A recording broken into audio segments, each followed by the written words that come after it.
Buen día, profesor y profesora. En esta presentación abordaremos la política pública sobre los derechos y deberes de los pacientes, conocida como la Ley 20.584. Estos son los temas que veremos en esta ocasión. Para comenzar, la Ley 20.584 es una pieza fundamental en el sistema de salud chileno, ya que regula los derechos y deberes de las personas en relación con su atención médica. Esta fue promulgada para asegurar un trato digno, proteger la confidencialidad de la información y fomentar la participación activa de los pacientes. Además, esta ley impacta tanto a usuarios como a prestadores de salud. El día de hoy revisaremos cómo esta normativa se integra y fortalece nuestro sistema de salud, asegurando que cada interacción médica se realice con respeto y transparencia, beneficiando a toda la comunidad. Contexto de implementación de esta política pública. Vamos a tener que, en un contexto político, se va a reconocer la necesidad de establecer un marco legal sólido que establezca los derechos y deberes de las personas en su atención en salud. También vamos a tener que socialmente la ley va a responder a la demanda creciente por parte de la población a que se respeten sus derechos en el ámbito de la salud, ya que va a haber una mayor conciencia y exigencia por parte de la ciudadanía respecto a recibir un trato digno, acceso a información clara y veraz y atención médica de calidad. En el contexto sanitario va a haber grandes desafíos significativos en la atención de salud que se buscan superar, tales como por ejemplo la necesidad de mejorar la calidad de los servicios, asegurar la seguridad de los pacientes y evitar discriminaciones en el acceso y provisión de los servicios de salud.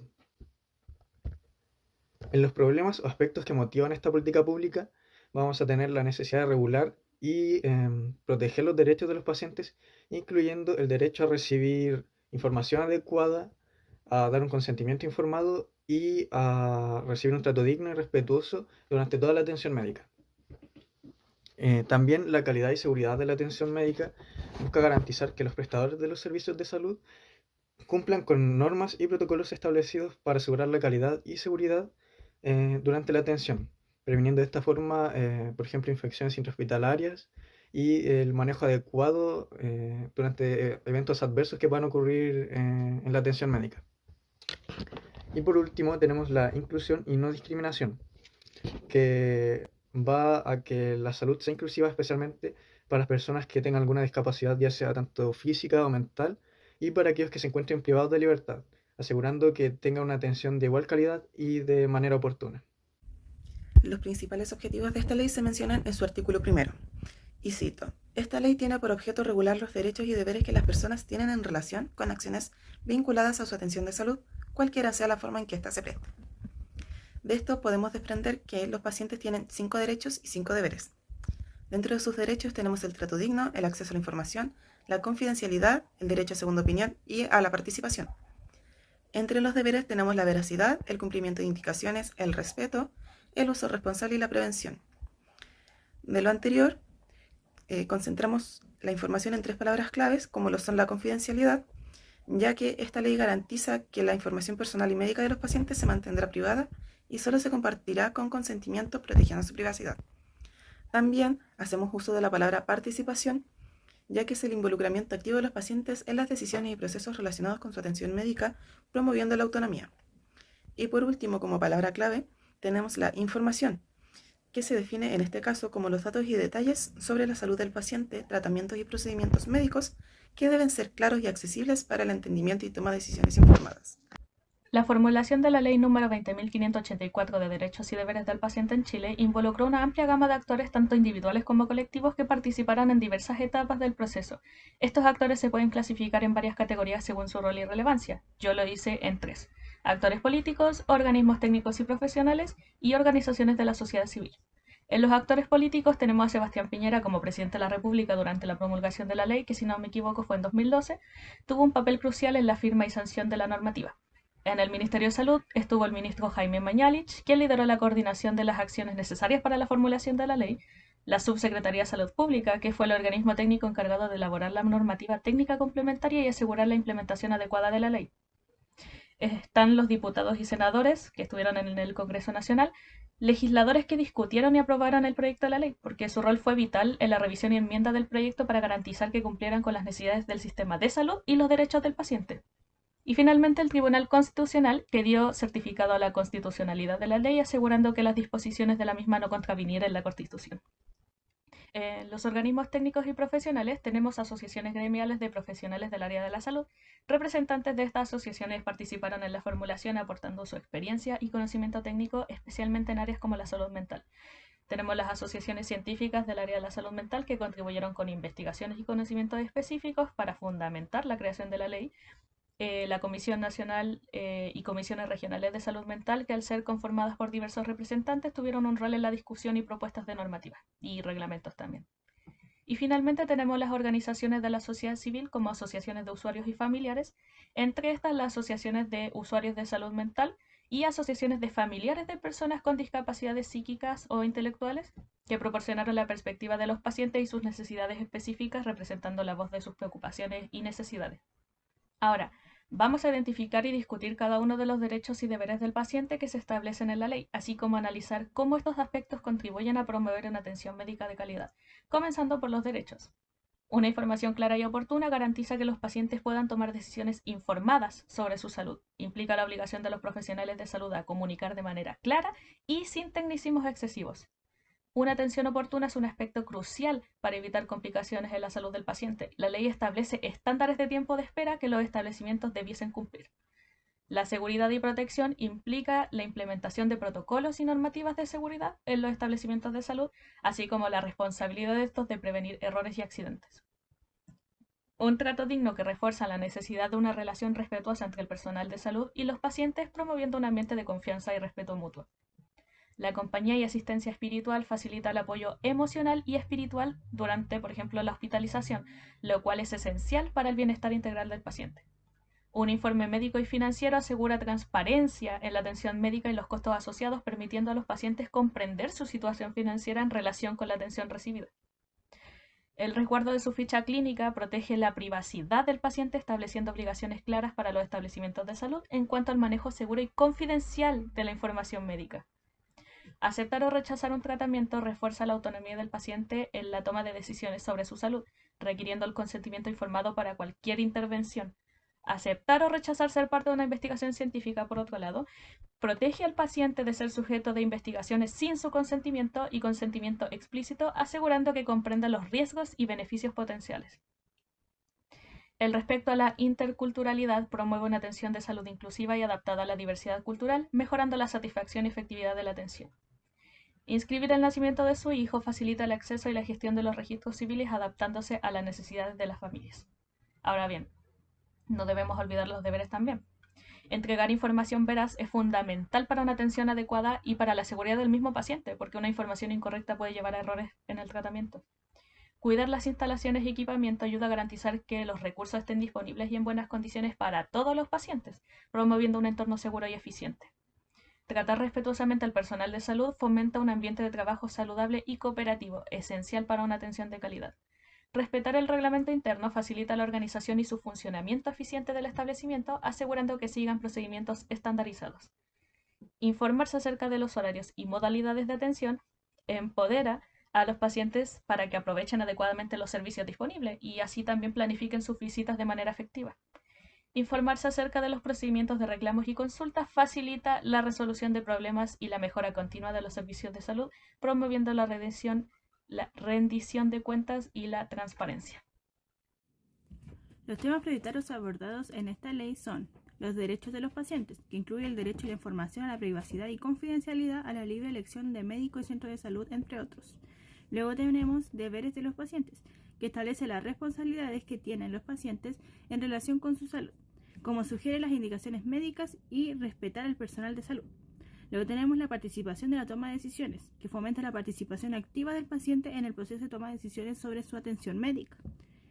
Luego tenemos el proceso de atención en salud, que garantiza el acceso oportuno y equitativo a los servicios de salud, así como la calidad de atención. Luego tenemos la protección de derechos, que establece mecanismos para proteger los derechos de los pacientes y resolver conflictos que puedan surgir. Tenemos después el consentimiento informado, que establece el derecho del paciente a recibir información completa y comprensible sobre sus diagnósticos, tratamientos y procedimientos médicos, así como el derecho a dar o negar su consentimiento.